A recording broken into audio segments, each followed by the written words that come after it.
A pleasure. Good evening to everyone here. I'm V. Lakshmi Iyer. So, I'm a Hindu and truly believe in Islam. I believe in Islam because I have got some proof from it. So, when you said God is one, religion is one, let me take an example of three people, a Hindu, a Muslim and a Christian. Let me take them together, and if suppose their bodies are cut down, what oozes from their body? Only blood, and it's only blood. Not the milk, not the water, it's only the blood. When you cut down, only the blood oozes. Why do we differentiate when we depart the body? The Muslims go with burying, and we Hindus, we go by lighting the fire. The sister says that she appreciates Islam, she believes in Islam, and I congratulate you and I welcome you to the faith of Islam, submitting our will to Almighty God. The question asked by the sister is that a Hindu, Christian and a Muslim all have got the same body, same blood, same constituent. But when we die, why in Hinduism do we burn the body? Why in Islam do we bury? Let's analyze the pros and cons and you decide which is better.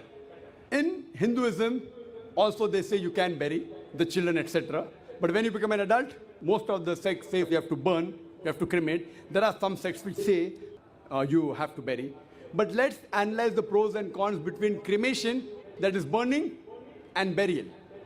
If we analyze, in Islam, we have to bury. Why? Because today we have come to know that whatever constituents of the body is there, the earth, the soil, contains the same basic elements of the body in lesser or greater proportion. So from earth we come and to earth we return. Scientific. Comparison, point number one. In cremation, we burn the body, there is pollution. In Islam, when we bury, the land becomes fertile. There's no pollution, there's no burning. Point number two. When you burn, you chop down the trees. Greenery goes down. Environment is being uprooted. In Islam, when we bury, land becomes fertile, more trees grow. It becomes a manure. No chopping down of the trees. Better for the environment. You know, the government says, don't chop trees. If you don't chop trees, how will you burn the human body? Point number three, it is more expensive.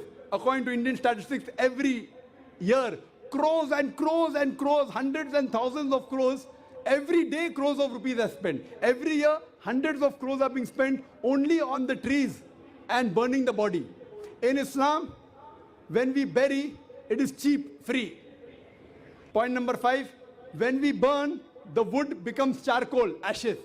In Islam, once we bury in the land, the same land can be used after a few years. It is forever. You can recycle it.